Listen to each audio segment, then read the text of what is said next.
Hello everyone, it's the NFL Exporter, aka Expert Reporter, Ty Goodman with the Underworld Sports Show, and we're back to talk some fantasy football. In most fantasy football leagues, the regular season is 13 to 14 weeks, with the playoffs being week 14, starting week 14 I should say, if teams have a bye. If the leagues go right in, we usually use weeks 15 and 16. So we're about halfway through. We're just going to run through each position and take a look at what's going on. Have an opportunity now to actually start putting some draft grades together and see how things are faring. To get things started off, we have the quarterbacks.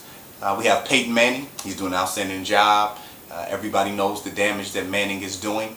Manning was going anywhere from around the 3rd to 4th rounds along with the top tier of quarterbacks. Without question, Peyton Manning has lived up to billing, even gone beyond that. If you have Peyton Manning as your quarterback, you never worry week in and week out. He's on a record-setting pace with 25 TD passes through the first 7 games. So if you have Peyton Manning in your squad, unless the other guys are not carrying their weight, you should definitely be above 500. Great job by Peyton Manning. Next in line, we have Matthew Stafford. Excellent value pick. Stafford wasn't going into the later rounds, around 7, 8, 9. So if you're able to build a strong team in front of Stafford, you should be doing very well. Stafford has limited turnovers. He's always been a very good quarterback, but when he makes a lot of turnovers, it hurts his fantasy stock. But this year he hasn't done that. He also has rookie Christian Furier as another red zone target, along with Reggie Bush. You hate to see right now that Nate Burleson is out of the fold, because you figure if Burleson was in there, that just give him another option to have. Nevertheless, Matthew Stafford is doing an excellent job at the quarterback position, coming in second place, only behind Peyton Manning. Next in line, we have Cam Newton. Newton struggled a little bit in the early beginning, but he's really found his niche these last 3 games, dating back to yesterday against Tampa Bay, where he lit it up for 2 passing touchdowns as well as 1 on the ground. Cam Newton was going anywhere around the 4th to 5th rounds. You know what he can do as a dual threat, so it's no surprise that Cam Newton's in 3rd place. If you have him as your starting quarterback, you should be very pleased, especially what he's been able to do the last 3 weeks. Next in line, we have Phillip Rivers, another excellent value pick. In some leagues, Rivers wasn't even drafted due to a porous last year. Rivers, another guy who's been able to cut down on turnovers. He now has Danny Woodhead at his side. Kind of another Darren Sproles type hybrid player who can run the ball, but also is very difficult to cover out the backfield. Young guys, Keenan Allen, along with Antonio Gates, have done an excellent job, as well as Eddie Royal. So Phillip Rivers is doing a great job. Again, another guy who, if you have him on your team, he should be doing an excellent job. I know he's the backup quarterbacks on a lot of teams, but at this point, when you look at the matchups, you have to give Rivers a lot of strong consideration. Coming in 5th is Drew Brees. To no surprise at all, Brees was one of the first quarterbacks taken off the board, obviously along with Peyton Manning, Tom Brady, and Aaron Rodgers. Brees continues to light it up. He has all the weapons at his disposal, including tight end Jimmy Graham back healthy, who's a big-time threat in the red zone. Sean Payton is back, also on the sidelines. You see Brees creeping his way up the charts. I wouldn't be surprised to see Brees coming in that 2 or 3 spot by the time it's all said and done. So if you have Drew Brees, he's another quarterback you don't have to worry about, regardless of who the opponent is. He always comes out and handles business. Next in line, at number 6 is Andrew Luck, another excellent value pick. Luck was going in the latter rounds. We'll see how his production does the next couple weeks, as he recently lost wide receiver Reggie Wayne for the season due to a knee injury. So now he have to lean on Darius Hayward-Bay and T.Y. Hilton, 2 younger receivers. Luck also has done damage on the ground with his feet. He can, break out the pocket and score, especially inside the red zone. We'll see what Luck is made of. He's definitely a solid play, but again, with his bread and butter and security blanket, Reggie Wayne out the lineup, we'll see how that actually affects his numbers. Next in line, Tony Romo, another guy who goes in the later rounds. He's not the fanciest of picks. It's going anywhere again, that 7th to 8th round, the later tier, after guys were stacking strong lineups. If you didn't grab Aaron Rodgers, Matthew Stafford, Tom Brady, or Peyton Manning, again, most quarterbacks were going anywhere from the 5th to 7th round.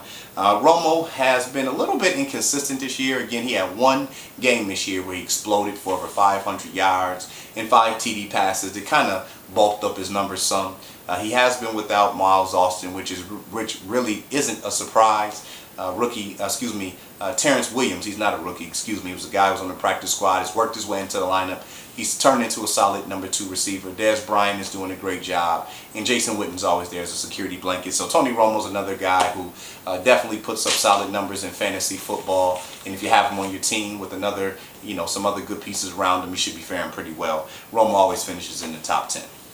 Next in line, Aaron Rodgers coming in at the number 7 spot. Rodgers a little bit shaky, but again, the offensive line doesn't always particularly do the best job. Eddie Lacy missed a couple games, so the running game was not quite there.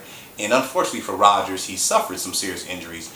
His slot receiver, Randall Cobb, will pretty much be out the rest of the season.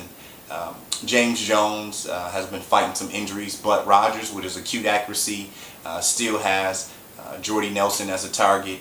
He also has Jared Boykin, a rookie who's stepping in for Randall Cobb and doing a great job.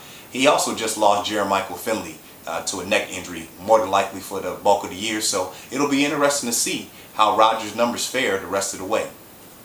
Next in line at the 9 spot is Matt Ryan. Ryan has been handicapped. Steven Jackson has only played in 1 game this year. Jackson obviously is good in pass protection. He's sturdy on the ground, and he's also a very good running back out the backfield. Jacquez Rodgers has filled in and done a great job, but we talk about depth, and we like to have depth. Also, Roddy White has not been healthy all season long. We know that that is Ryan's longest companion, his security blanket. When you factor that in, that really is what makes this offense go. So you really want to give Ryan a nod. For him to still be in the top 10, minus 2 of his top weapons for the majority of the season. But he also has lost Julio Jones for the entire season, which could be a big blow. But as we seen last week in Week 7, Ryan just kept it ticking. It was against a porous, Tampa Bay team, so we don't want to feed too much in it. But Harry Douglas stepped in and did a great job. He does still have Tony Gonzalez, another guy, Matt Ryan, you want to keep a watch out for and see if his numbers continue to stay the same or take a decrease due to injury. Last but not least is Sam Bradford coming in the 10th spot. Sammy was an excellent value pick this year. Another guy who was on most teams, in most leagues, was on the free agent wire. So I don't know if anybody was really taking advantage of Bradford. Unfortunately for Bradford, he suffered a season-ending injury last week at Carolina. So it's kind of null and void, but kudos to Sam Bradford. While he was playing, he was a top 10 quarterback. Some of the other guys who are right outside the top 10 include Russell Wilson and Andy Dalton, Seattle and Cincinnati respectively, coming in at 11 and 12. As the season progresses, I'm seeing both of those young quarterbacks getting stronger. So don't be surprised to see them in the top 10 when it's all said and done. RG3 was another guy who we didn't quite know what to expect. RG3's coming in at 14 right now. He's getting his legs back under him. He did not play in preseason, so obviously it's understandable why he might not be in the top 10. But again, at 14, with his legs underneath him and his confidence growing each game, he's another guy who might sneak into the top 10. I know a lot of people may have drafted him and had him on stash, but it looks like right now he's getting it going, and at least from a fantasy standpoint, he seems to be turning into a solid play. Jay Cutler's at 15, Michael Vick's at 16. A couple guys who are major disappointments though. Colin Kaepernick, you pretty much suspected he'd be a top 10 quarterback. Unfortunately, the 49ers injuries, more than anything at the wide receiver position, have limited him. I believe with a healthy Michael Crabtree, a healthy Mario Manningham, to go along with Vernon Davis and Anquan Bolden, you would really see Kaepernick flourish. So his numbers, we do put an asterisk, but a lot of people did have big hope and expectations from Kaepernick, especially since he lit up the Green Bay Packers for over 400 yards passing in Week 1.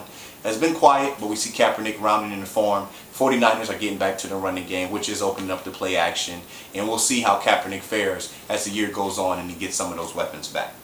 Another major disappointment, Joe Flacco. This guy get paid a big-time contract at the beginning of the year.